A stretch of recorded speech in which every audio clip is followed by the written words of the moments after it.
اللهم صل على سيدنا ومولانا محمد.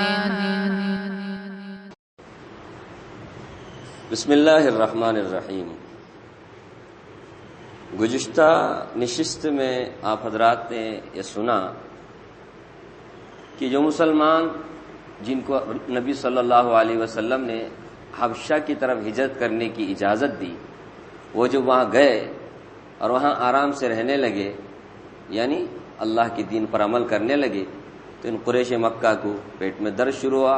پھر سے انہوں نے کیا کیا، دو آدمی کو بھیجا، عمر ابن عاص اور اسی طرح ان کے اور ایک ساتھی کو، کہ ہدیہ سب دے کر کے کسی بھی طرح وہ جو گئے ہوئے مسلمان ہیں ان کو پکڑ کر کے دوبارہ لاؤ، تاکہ ان کو اور ہم ستائیں اور چین سے نہ رہیں. یہ لوگ گئے بھی، بہت کچھ کوشش کی، لیکن نجاشی بادشاہ نے ساری بات چیت سب سننے کے بعد میں اطمینان ظاہر کیا اور کہا صاف کہ تم چاہے میرے کو پہاڑ بھر سونا بھی دے کر کے ان کو تمہارے حوالے کرنے کے لیے تم کہو نا، میں تمہارے حوالے نہیں کروں گا. میں نے جو حکومت پائی یہ بھی بغیر رشوت کے میں نے پائی ہے. جب میرے کو حکومت کے لیے رشوت کی ضرورت نہیں پڑی تو میں ان لوگوں کو تمہارے حوالے کروں، اتنے اچھے لوگوں کو نہیں، چلے جاؤ. اور وہ سارے تحفے وغیرہ سب واپس کر دیا اور یہ ناکام نامراد واپس چلے گئے. اس کے بعد ایک عرصے تک حضرت جعفر رضی اللہ عنہ اور ان کے ساتھی، جعفر رضی اللہ عنہ کا نام اس لیے میں نے لیا کیونکہ یہی تھے جو نجاشی کے سامنے، بادشاہ کے سامنے بات چیت کر نمائندگی کر رہے تھے مسلمانوں کی. تو حضرت جعفر رضی اللہ عنہ ان کے اور ساتھیوں نے ایک عرصے تک وہاں رہے.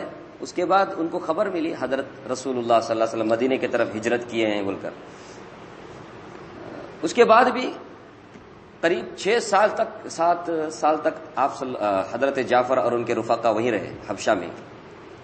تھوڑے ساتھی آ گئے مدینے کی طرف. ایک 7 سال کے بعد میں حضرت جعفر اور ان کے رفقا، ان کے جو ساتھی تھے، انہوں نے بھی ارادہ کیا کہ ہمیں ابھی مسلمانوں کے ساتھ مدینہ جانا ہے. اب تو مکہ نہیں ہے، مدینہ ہے، مدینے میں جائیں گے. تو جب ارادہ کیا انہوں نے حبشہ سے مدینہ منورہ جانے کا، تو نجاشی بادشاہ نے ڈھیر سارے تحفے دیے اور ساتھ ساتھ سفر کا خرچ دیا اور توشہ دیا اور کہا تمہارے ساتھ میں نے جو برتاؤ کیا ہے جا کر رسول اللہ صلی اللہ علیہ وسلم سے کہنا کہ میں نے تمہارے ساتھ کیا برتاؤ کیا، اور میں گواہی دیتا ہوں کہ اللہ کی سوا کوئی معبود نہیں اور آپ صلی اللہ علیہ وسلم سچے رسول ہیں. یہ انہوں نے گواہی دی اور ایک قاصد کو، اپنے ایک آدمی کو بھیجا ساتھ میں. یہ گئے. حضرت جعفر رضی اللہ عنہ کہتے ہیں جب ہم مدینۃ المنورہ رسول اللہ صلی اللہ علیہ وسلم کی خدمت میں پہنچے تو رسول اللہ صلی اللہ علیہ وسلم خود اٹھ کر کے آئے اور گلے سے لگایا. حضرت جعفر کہتے ہیں مجھے گلے سے لگایا اور کہا مجھے یہ بات سمجھ میں نہیں آ رہی ہے، میں کیا کہوں، فتح خیبر سے میں زیادہ خوش ہوں یا جعفر اور ان کے ساتھی کے آنے سے میں زیادہ خوش ہوں، کیونکہ وہی وہ موقع تھا، خیبر فتح کیا تھا مسلمانوں نے، اور خیبر جو فتح کیا بہت سارا مال غنیمت اس میں مسلمانوں کا ہاتھ لگ گیا. وہیں سے مسلمانوں کی ترقی مالی اعتبار سے شروع ہو گئی. تب تک تو مسلمان بہت قسمہ پرسی کی حالت میں تھے، ایک ایک وقت کھانے کے لیے مشکل تھے، لالے پڑے رہتے. تو کہہ رہے تھے حضرت جعفر کہ ہم نے جب ملاقات کی تو رسول اللہ صلی اللہ علیہ وسلم فرما رہے تھے کہ میں کس سے خوش ہوں، میرے کو ابھی مطلب ڈفرینس کرنے نہیں ہو رہا، میں زیادہ خوش کس سے ہوں، فتح خیبر سے یا جعفر کے آنے سے. بہت خوش ہوئے رسول اللہ صلی اللہ علیہ وسلم. اس کے بعد آپ بیٹھ گئے. نجاشی کے جو قاصد ہے، وہ جو قاصد ساتھ میں آیا تھا، وہ کھڑے ہو کر اس نے کہا کہ یا رسول اللہ صلی اللہ علیہ وسلم، ہمارے بادشاہ نے ان کے ساتھ کیا برتاؤ کیا، ان سے پوچھ لو.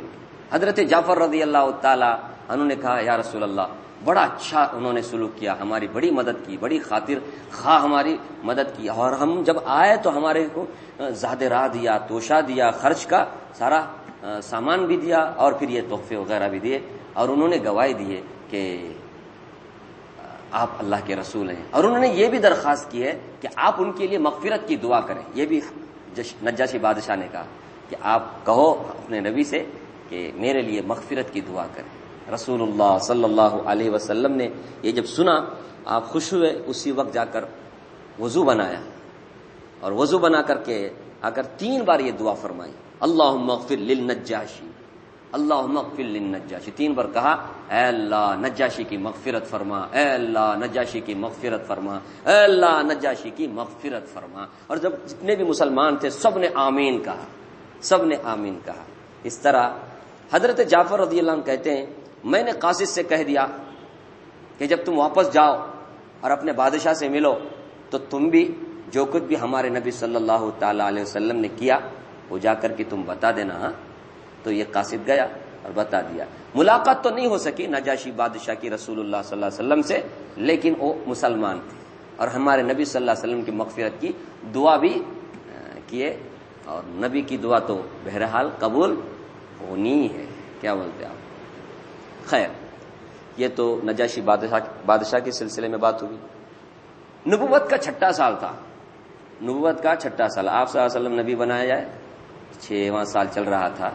حضرت عمر رضی اللہ تعالی عنہ مسلمان ہوئے. یہ حضرت عمر رضی اللہ تعالی عنہ اصل میں جو مسلمان ہوئے اس کا حقیقی جو سبب تھا حضرت رسول اللہ صلی اللہ علیہ وسلم کی دعا تھی. حقیقی سبب رسول اللہ صلی اللہ علیہ وسلم کی دعا تھی. اب ظاہری سبب کیا ہوا وہ تو آپ آگے سنیں گے.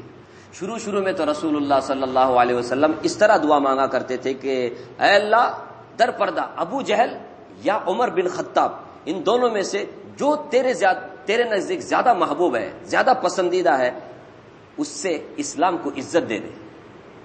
یہ بڑے بڑے سرداروں میں تھے، بڑے بہادر لوگوں میں سے تھے ابو جہل بھی، عمر بن خطاب. لیکن بعد میں رسول اللہ صلی اللہ علیہ وسلم کو وحی کے ذریعے سے اطلاع دی گئی کہ ابو جہل مسلمان ہونے والا نہیں ہے. تو رسول اللہ صلی اللہ علیہ وسلم نے پھر خاص کر دیا اللہم اید الاسلام بعمر بن الخطاب، اے اللہ اسلام کی مدد فرما عمر بن خطاب رضی اللہ عنہ سے. یہ دعا کون مانگ رہے؟ اللہ اکبر.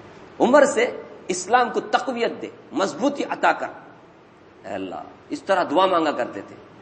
تو یہ حقیقی سبب ہے. حضرت عمر کے اسلام لانے کے حقیقی سبب نبی صلی اللہ علیہ وسلم کی مبارک دعا. لیکن یہ دنیا دار الاسباب ہے نا، اللہ تعالیٰ ہر ایک کو اسباب کے اس سے جوڑ دیا. ورنہ بچہ دینے والا کون ہے؟ سچی بولو، بچہ کون دیتا ہے؟ لیکن ظاہر میں کیا ہے؟ لڑکا لڑکی ملے، دولہا دلہن ملے، بچہ ہو. ہم کو دکھتا ہے وہ، حقیقت اللہ دینے والا ہے نا. ایسے ہی حقیقت حضرت عمر کو جو اسلام ملا نبی صلی اللہ علیہ وسلم کی دعا سے. پھر ظاہری جو سبب ہوا نا وہ کیا ہے؟ وہ خود حضرت عمر رضی اللہ تعالیٰ عنہ کی زبانی سنیے. حضرت عمر فرماتے میں ابتدا میں کٹر دشمن تھا اسلام کا، نبی صلی اللہ علیہ وسلم سے بہت نفرت کرتا تھا، بہت نفرت کرتا تھا. دشمنان اسلام میں سے میں بہت آگے تھا. ایک مرتبہ ہوا یہ کہ ابو جہل نے اعلان کر دیا کہ جو شخص بھی رسول اللہ صلی اللہ علیہ وسلم کو قتل کرے گا میں اسے 100 اونٹ انعام میں دوں گا. میں ضامن ہوں، میں گارنٹی لیتا ہوں، میں اسے 100 اونٹ دوں گا. اس زمانے میں 100 اونٹ بولے تو اندازہ نہیں لگا سکتے آپ. اگر میں 100 مرسیڈیز کار بولوں وہ بھی کم ہے، اتنا قیمتی مال تھا اونٹ. 100 اونٹ میں دوں گا. حضرت عمر کو بھی اس کے بارے میں خبر ملی کہ ابو جہل نے اس طرح سے اعلان کیا ہوا ہے. جا کر کے فیس ٹو فیس پوچھا حضرت عمر نے کہ تم نے 100 اونٹ کی گارنٹی لی ہے کہ حضرت محمد صلی اللہ علیہ وسلم قتل کریں گے تو کوئی یہ صحیح ہے کیا؟ اس نے کہا ہاں میں نے گارنٹی لی ہے، کوئی قتل کرے گا نا میں اسے 100 اونٹ دوں گا. اچھا ایسی بات. حضرت عمر رضی اللہ تعالی رسول اللہ صلی اللہ علیہ وسلم قتل کرنے کے ارادے سے چل پڑے. خود کہتے ہیں تلوار لے کے نکلا میں. جاتے جاتے راستے میں ایک بچڑا نظر پڑا جسے لوگ ذبح کرنے کے لیے تیار ہو رہے تھے. ایک بچڑا بولے تو معلوم گائے کا بچہ بچڑا. میں بھی دیکھنے کے لیے کھڑا ہو گیا. کیا تماشا دیکھیں گے؟ راستے میں کچھ دیکھتے کہ نہیں ہم لوگ 4 جمع ہو گئے تو گاڑی روکا کے دیکھتے کیا ہوا، ایکسیڈنٹ ہوا گی، نہیں تو مرے آئے گی، نہیں تو جی آئے گی، دیکھتے. تو میں بھی کھڑا ہو گیا دیکھنے کے لیے. یکایک دیکھتا کیا ہوں کہ کوئی پکارنے والا بچڑے کے پیٹ سے پکار رہا ہے. اندر سے آواز آ رہی ہے کہ یا آل زری امر نجی رجل یصیح بلسان فصیح یدعو الی شہادت اللہ الہ الا اللہ وان محمد رسول اللہ. اے آل زری، ایک کامیاب امر ہے کہ ایک مرد ہے جو فصیح ہے، بلیغ ہے، زبان اس کی صاف ہے. اس کے ساتھ ساتھ چیخ رہا ہے، لوگوں کو پکار رہا ہے کہ لا الہ الا اللہ محمد الرسول اللہ کی گواہی دو. یہ اندر سے آواز آ رہی تھی. مجھے ایسا محسوس ہو رہا تھا کہ یہ آواز مجھے دی جا رہی ہے، میں اس کا مخاطب ہوں. ایسا میں محسوس کر رہا تھا کہ کون کہہ رہے ہیں؟ حضرت عمر رضی اللہ تعالی. لیکن قتل کے ارادے سے اس کے بعد بھی باز نہیں آئے. حضرت عمر کہتے ہیں میں قتل کے ارادے سے نکل پڑا گیا. جاتے جاتے کچھ قدم چلا کہ نعیم ابن عبداللہ نام ہے، ان سے میں ملا. وہ درمیان میں ملے، پوچھا عمر یہ دوپہر میں دن چڑھے کہاں جا رہے ہو؟ کہا میں محمد کو قتل کرنے کے لیے جا رہا ہوں صلی اللہ علیہ وسلم. نعیم ابن عبداللہ نے کہا ہاں تم اگر محمد کو قتل کرو گے تو کیا بنو ہاشم بنو زہرہ تم کو چھوڑیں گے؟ تم ان سے بچ جاؤ گے؟ حضرت عمر نے یہ سنا تو کہا لگتا ہے تم بھی صحابی ہو گئے ہو. صحابی بولے تو بددین. تم نے بھی اپنا دین چھوڑ دیا ہے، تم نے بھی نیا دین قبول کیا ہے لگتا ہے، اور اپنا باپ دادا والا دین چھوڑ دیا ہے. نعیم بن عبداللہ نے کہا میرے صحابی ہونے کی تم کو فکر؟ ارے تمہاری بہن تمہارا بہن بھی خود بھی کیا ہو گئے ہیں، صحابی ہو گئے ہیں. پہلے جا کے اپنی بہن اور اپنے بہنوی کی خبر لو، اس کے بعد میرے کو بولو. ایسا تو حضرت عمر رضی اللہ تعالیٰ جا رہے تھے قتل کرنے کے ارادے سے، اب رخ چینج کیا، اپنے بہن کے گھر گئے غصے میں بھرے ہوئے. اب جو قتل کرنے کے ارادے سے کہاں جا رہے تھے وہ سارا غصہ آپ کس کے اوپر نکالنے لے گئے؟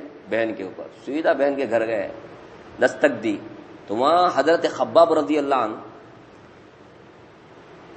ان کے بہن اور بہنوی کو تعلیم دے رہے تھے، کچھ سکھا رہے تھے. سعید ابن زید فاطمہ بنت خطاب، یہ بہن اور بہنوی کا نام ہے، فاطمہ بنت خطاب اور سعید ابن زید. یہ سعید ابن زید کون ہے؟ عشرہ مبشرہ میں سے. میں اس لیے نام لیا، عشرہ مبشرہ کا مطلب ہوتا ہے 10 وہ صحابی جن کو آپ صلی اللہ علیہ وسلم نے بیک وقت جنت کی بشارت سنائی. عمر جنتی، ابو بکر جنتی، عثمان جنتی، علی جنتی، عبد الرحمن بن عوف جنتی، زبیر بن عوام جنتی، طلحہ بن زبیر جنتی، سعد بن ابی وقاص جنتی. اسی طرح یہ بھی سعید بن زید جنتی. یہ وہ خوش نصیب صحابہ ہیں. اس لیے نا سب سے زیادہ مرتبے والے صحابی 4 ہیں، خلفاء اربعہ جسے کہتے ہیں خلفاء راشدین. اس کے بعد عشرہ مبشرہ، پھر اس کے بعد کیٹیگری بھی ہے نا بدری صحابی، اس کے بعد بیعت رضوان میں شرکت کرنے والے صحابی، اس کے بعد وغیرہ وغیرہ. خیر یہ ترتیب ہے. تو دستک دی تو خباب جو تعلیم دے رہے تھے انہوں نے محسوس کیا یہ عمر ہیں. اب آتے ہوئے تو آواز نکالیں گے نا جی، ابھی عمر آئے بول کے کسی کونے میں جا کے چھپ گئے ہو. ان کو معلوم ہے عمر کون ہے، اور ایک تو بہادر بھی، غصے والے بھی، طاقتور بھی. گھس گئے کسی جگہ جا کے چھپ کر کے رہ گئے. دروازہ کھولا گیا، حضرت عمر گھر میں داخل ہوئے. بہن بھی دونوں سے پوچھا تم لوگ صحابی ہو گئے؟ تم لوگ بددین ہو گئے؟ باپ دادا کا دین تم نے چھوڑ دیا؟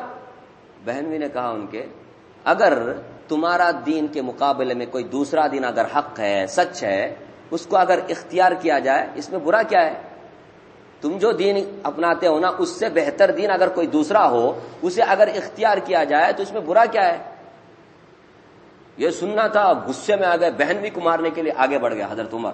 ادھر بہنوی کو مارنے کے لیے گئے تو بہن نے چھڑایا. بہن چھڑانے کے لیے گئی تو پورا زور اپنی بہن پر نکالا، بہن کو مارا، اتنا مارا چہرہ پورا خون سے آلودہ ہو گیا. لیکن اسلام ہے نا، ایمان ہے نا، ایک ایسی طاقت ہوتی ہے اس کے بعد وہ کسی کو بھی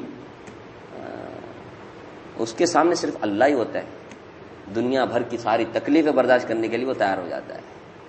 تو کہا خطاب کی بیٹی حضرت فاطمہ رضی اللہ عنہا نے کہا خطاب کے بیٹے تجھ سے جو ہو سکتا ہے کر، ہم مسلمان ہوئے، بددین نہیں، اسلام ہم نے قبول کیا ہے، تجھ سے جو ہو سکتا ہے تو کر. اللہ کے دشمن تو ہم کو اس لیے مارتا ہے کہ ہم ایک اللہ کو پکار رہے ہیں، ایک اللہ کو یاد کرتے ہیں، ایک اللہ کا کلمہ پڑھ رہے ہیں. خوب سمجھ لے تیرا چہرہ اگر خون میں مٹی میں آلودہ بھی ہو جائے، ہم اس کو چھوڑنے والے نہیں، ہم اس دین کو چھوڑنے والے نہیں، اسلام کو چھوڑنے والے نہیں، چاہے تم خاک میں مل جاؤ.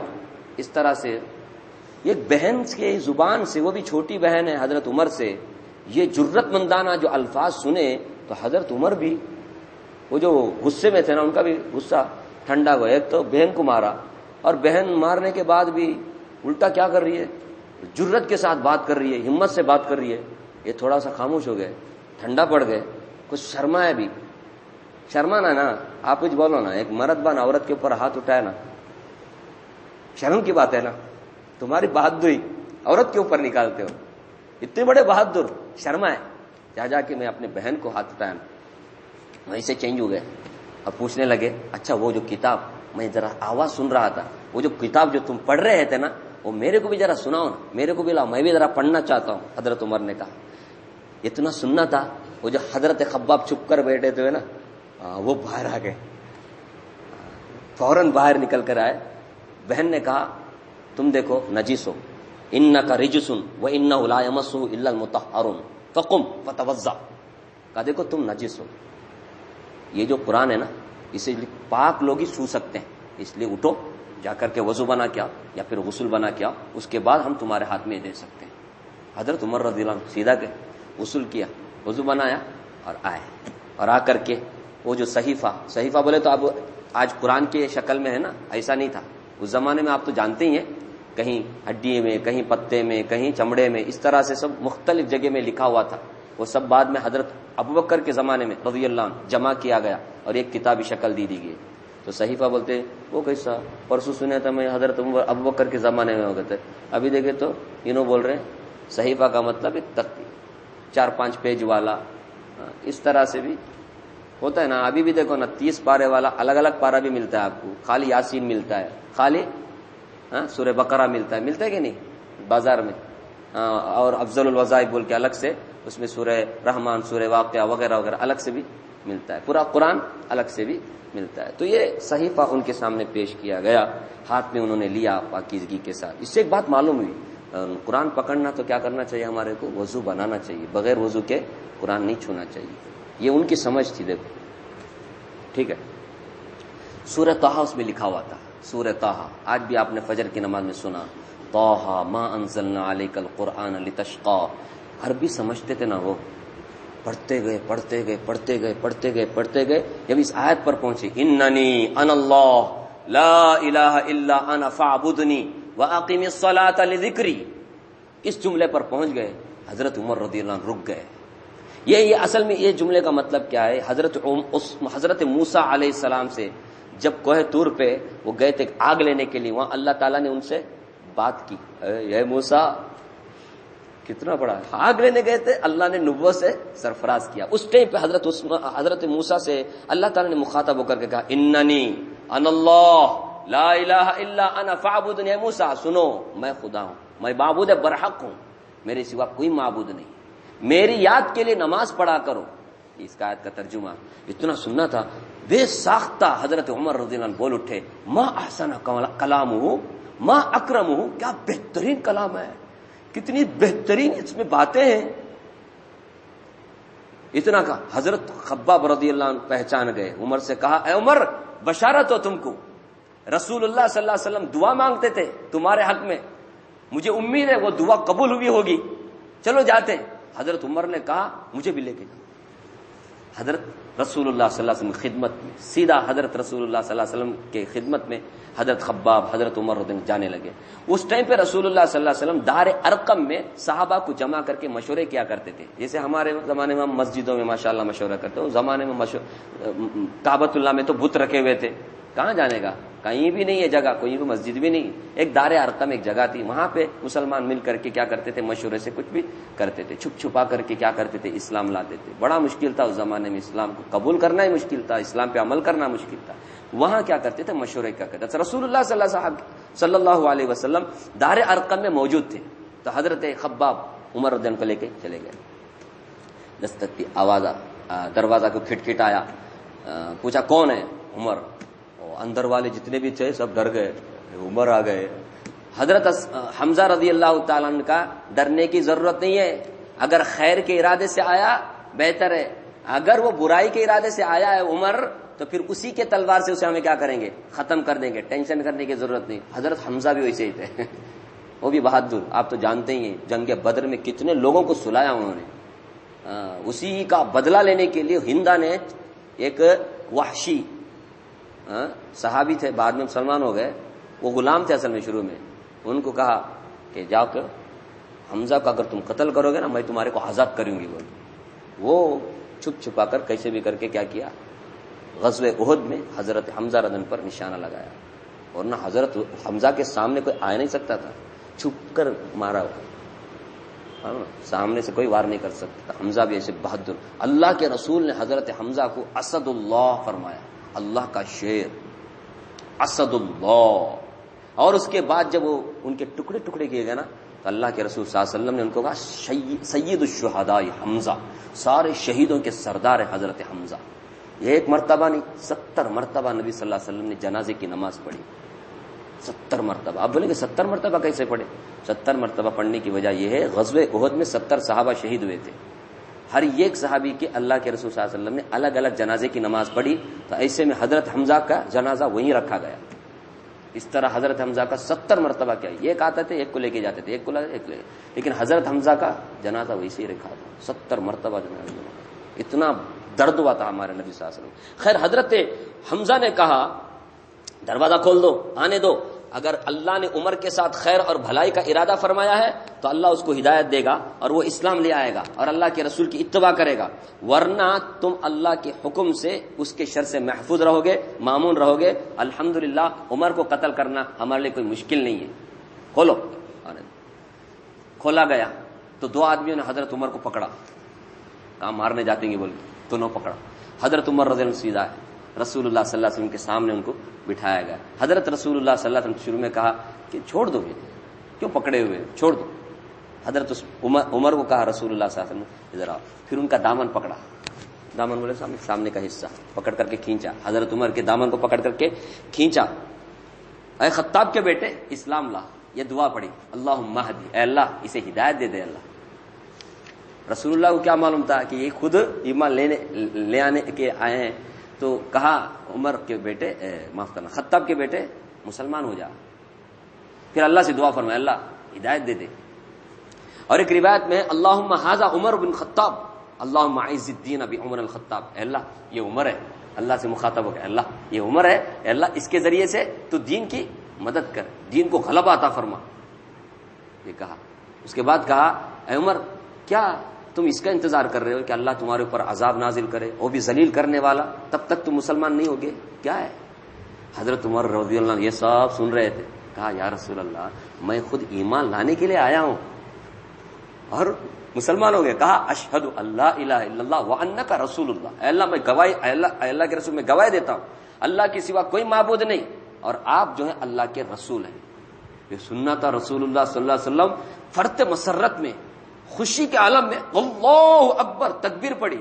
اے اللہ آپ بہت بڑے ہیں، کیسے کیسے لوگوں کے دل کو آپ پلٹ دیتے، پتھر دل کو آپ نے ایسا موم کر دیا کہ مسلمان ہو گئے. اللہ اکبر آپ نے آواز سے کہا. وہ پورا دار ارقم آزو بازو والا سارا ایریا سب کو آواز پہنچ گئی، سب کو معلوم ہو گیا عمر مسلمان ہو گئے. ان کے روایت میں آتا ہے کہ جب مسلمان ہوئے حضرت عمر، حضرت جبریل علیہ السلام تشریف لائے. آ کر کے رسول اللہ صلی اللہ علیہ وسلم سے فرمایا کہ یا رسول اللہ آج آسمان والے خوش ہیں عمر کے اسلام لانے پر. اندازہ لگاؤ، آج آسمان والے بولے تو کون ہو؟ فرشتے خوش ہیں عمر کے اسلام لانے پر. اس طرح حضرت عمر رضی اللہ تعالی عنہ مسلمان ہو گئے. حضرت عمر رضی اللہ عنہ جب مسلمان ہوئے اس کے بعد اسلام کا غلبہ شروع ہوا، عزت شروع ہو گئی، اسلام کا ظہور شروع ہو گیا. حرم شریف میں نماز پڑھنے کے لیے بہت مشکل تھا. حضرت عمر اس کے بعد پڑھنے لگے، مسلمان بھی پڑھنے لگے. حرم کے پاس کعبۃ اللہ ہے، اللہ کا گھر ہے، لیکن اللہ کی عبادت کرنے کو نہیں دیا جا رہا تھا. حضرت عمر کے اسلام لانے کے بعد میں علل اعلان لوگ مسلمان نماز پڑھنے لگے. اس طرح سے حضرت عمر رضی اللہ تعالیٰ کے اسلام لانے سے آہستہ آہستہ اسلام غلبہ پانا شروع ہو گیا اور حق اور باطل میں فرق کرنا بھی لوگوں کو آسان ہو گیا کہ اسلام حق ہے یا شرک حق ہے. ہاں یہ فرق کرنا لوگوں کو آسان ہو گیا، اس لیے اللہ کے رسول صلی اللہ علیہ وسلم نے حضرت عمر کا نام ہی کیا رکھ دیا؟ فاروق۔ کیا نام رکھا؟ فاروق۔ فاروق کا معنی کیا ہے؟ فرق کرنے والا، حق اور باطل میں فرق کرنے والا۔ اس طرح حضرت عمر رضی اللہ تعالیٰ مسلمان ہوئے۔ حضرت عمر کہتے ہیں کہ میں جب مسلمان ہوا میں یہ چاہ رہا تھا کہ میرا اسلام کے بارے میں سب کو پتا چلے، تاکہ کسی کو ہمت ہوگا میرے کو مارنے ورنے کا تو دیکھیں گے۔ تو انہوں نے سوچا کون ہے ایسا آدمی جو مطلب میری بات کو پھیلائے۔ کچھ لوگ ہوتے ہیں نا لگائی بجائی کرنے والے، تو میں تلاش کرنے لگا کون ایسا آدمی ہے جو میری اس بات کو سارے مکے میں پھیلائے۔ تو حضرت عمر کہتے میں نے جمیل ابن معمر کے پاس اس کو چنا، اس کے پاس گیا، کہا میں مسلمان ہوا ہوں، معلوم ہے تمہارے کو میں مسلمان ہوا ہوں، میں کلمہ پڑھتا ہوں لا الہ الا اللہ محمد الرسول اللہ۔ اچھا تم صحابی ہو گئے؟ صحابی نہیں، میں مسلمان ہوا ہوں۔ صحابی بولے تو بددین، میں بددین نہیں، اچھے دین کو قبول کیا ہوں۔ اتنا سننا تھا وہ جمیل ابن معمر جا کر کے پورے قریش والوں کو، وہ حرم کے آس پاس میں جتنے لوگ سب تھے سب کو جمع کے کہا عمر مسلمان ہوا، عمر مسلمان ہوا ہے، عمر مسلمان ہوا ہے۔ اتنا سننا تھا، سب لوگ کیا ہو گئے؟ غصے میں آ گئے۔ حضرت عمر رضی اللہ تعالیٰ کا گزر بھی وہاں پر ہوا، پورے کے پورے ٹوٹ پڑے حضرت عمر پر، مارنے لگے۔ اتنے میں عاصم نے وائل وہاں سے گزرا، کیا کر رہے ہو یار؟ کہا یہ عمر مسلمان ہوا ہے، اس کو وہ دین اچھا لگا، اس نے وہ دین قبول کیا، تم کائے کے لیے مقابلہ کر رہے ہو؟ چھوڑو نا، تم اگر اس کا مارو گے نا بنو عادی تمہارے کو چھوڑیں گے نہیں، ہاں چھوڑو، میں اس کو اپنے پناہ میں لیتا ہوں۔ سب نے چھوڑا، منتشر ہو گئے۔ اس طرح حضرت عمر رضی اللہ تعالیٰ بڑی بہادری کے ساتھ مسلمان ہوئے۔ سب اپنے اسلام کو چھپاتے تھے، لیکن حضرت عمر جب مسلمان ہوئے اپنے اسلام کو چھپایا نہیں بلکہ کھلم کھلا اعلان کیا ہے کسی کے اندر ہمت کر کے۔ آج ہم دیکھو نا کتنا چھپاتے اپنے آپ کو، نام تو رکھ لیتے مسلمانوں کا لیکن اپنے چہرے مہرے سے دکھانا نہیں چاہتے ہم مسلمان ہیں۔ کیوں ڈرتے ہیں؟ کہاں مسلمان سمجھ کر کے یہ اس سے بڑی موت، اس سے اچھی موت اور کون سی ہو سکتی ہے کہ ہمارے کو مسلمان ہونے کی وجہ سے مارا جائے؟ اس سے اچھی موت ہو سکتی ہے؟ موت ہے نا کبھی بھی وقت سے پہلے نہیں آتی، وقت پر آتی ہے۔ تو ہمت کا ہی کو ہارنے کا، ہمت سے جینے کا۔ ٹیپو سلطان رحمت اللہ علیہ جیسا، عمر رضی اللہ عنہ جیسا بہادری کی زندگی جینے کا، ڈر کی زندگی گزرنے کا کیا ہے؟ ایسی کوئی زندگی ہے؟ ایسی زندگی تو مرنا بہتر ہے۔ کیا بولتے ہیں آپ؟ جب تک جینے کا ہے یاد رکھنا ہمیں موت سے بچ نہیں سکتے، موت تو کبھی بھی آ کے رہے گی۔ تو جب موت کبھی بھی آ سکتی ہے اور 1 منٹ بعد میں بھی نہیں، 1 منٹ پہلے بھی نہیں، تو پھر ہمت سے جینے کا۔ آج کل بھی ماحول دیکھو نا بہت خراب ہے، ایسے میں ہم لوگوں کو یہ صحابہ ہے نا ہمارے لیے ماڈل ہے، ان کے جیسا جذبہ رہنا۔ اس کا یہ مطلب نہیں ہم جا کر کے وہ کریں یہ کریں، کچھ بھی کرنے کی اب ضرورت نہیں ہے۔ جو اسلام ہم کو اللہ نے دیا ہے اس کے اوپر چلنا ہے، بس اتنا کریں گے نا، یہ ہمارے لیے دنیا اور آخرت میں کامیابی کا ضمان ہے۔ اللہ مجھے بھی آپ کو بھی سیرت پڑھ کر کے، سیرت طیبہ کے تقاضے پہ ہم سب کو صحابہ کے، رسول اللہ کے نقش قدم پہ چلنے کی توفیق اور طاقت عطا فرمائے، اور غیر اسلامی طور طریقے سے اللہ ہمارے دل میں نفرت پیدا فرمائے، ایمانی زندگی ہم سب کو اللہ نصیب فرمائے، اور باہمت مسلمان اللہ ہم سب کو بنائے، بزدلی سے اللہ ہم سب کی حفاظت فرمائے، اور ہم سب کا اور ہماری آنے والی نسلوں کا خاتمہ اللہ ایمان پر سنت پر فرمائے۔ وآخر دعوانا الحمدللہ، نسلوں کا خاتمہ اللہ ایمان پر سنت پر فرمائے۔ وآخر دعوانا الحمدللہ رب العالمین۔ سبحان اللہ وبحمدہ، سبحانک اللہم وبحمدک، نشہد ان لا الہ الا انت، نستغفرک ونتوب الیک۔